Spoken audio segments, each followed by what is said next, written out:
महाराष्ट्र के अहिल्यानगर जिले में सोमवार की सुबह सांप्रदायिक हिंसा से माहौल गंभीर हो गया। आई लव मोहम्मद पोस्टर पर हुए विवाद के बीच आरोप है कि अहिल्यानगर के मालीवाड़ा क्षेत्र में कुछ अज्ञात लोगों ने पैगंबर मोहम्मद का नाम जमीन पर लिख दिया।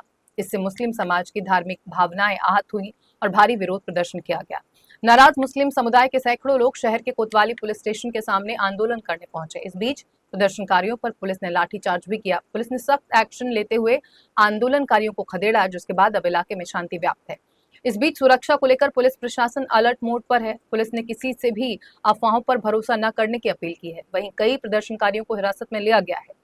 मुस्लिम समुदाय मोहम्मद पैगंबर के बारे में टिप्पणी को लेकर नाराज है। इसको लेकर कोटवेली पुलिस स्टेशन में एक मामला दर्ज किया गया है। पुलिस ने मामले को कंट्रोल में करने की कोशिश की और फिलहाल शहर में तनावपूर्ण शांति बनी हुई है। महाराष्ट्र के मुख्यमंत्री देवेंद्र फडणवीस ने अहिल्यानगर हिंसा पर बयान दिया है। उन्होंने कहा कि अहिल्यानगर में जो हुआ है, ऐसा लगता है कि ये साजिश है। राज्य में तनाव पैदा करने की कोशिश हो रही है। राज्य के शांति भंग करने की कोशिश भी की जा रही है। जिस तरह के बोर्ड लग रहे हैं, ऐसा लग रहा है जैसे सामाजिक ताना बाना खराब करने की कोशिश की जा रही है। चुनाव के समय राज्य की शांति भंग करने की कोशिश की गई है। सीएम ने कहा कि लोकसभा चुनाव के समय राज्य में पोलराइजेशन की कोशिश की गई थी। सीएम फडणवीस ने कहा कि इस मामले में जांच की जाएगी कि प्रदेश का माहौल बिगाड़ने की कोशिश कौन कर रहा है। दोषी पाए जाने पर सख्त से सख्त कार्रवाई होगी। नहीं, मतलब ऐसा है कि मुसलमानों को जितना चाहो अपमानित कर दो। अगर उन्होंने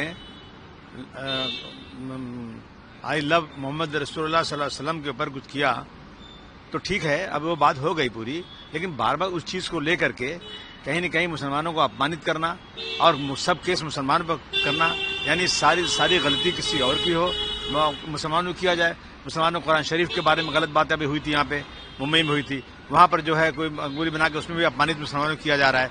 और फिर मुसलमान अगर एजिटेशन करेगा तो उसकी लाठी भी चलाई जा रही है। तो मतलब मैं समझता हूँ कि कानून नाम की कोई चीज बची नहीं है। मैं फडणवीस साहब से कहना चाहता हूँ कि आपसे हम बार बार कह रहे हैं कि किसी के धर्म के खिलाफ भी कोई अपमानित बात हो तो आप कानून लाइए। 10 साल का आप ला ही नहीं रहे हैं।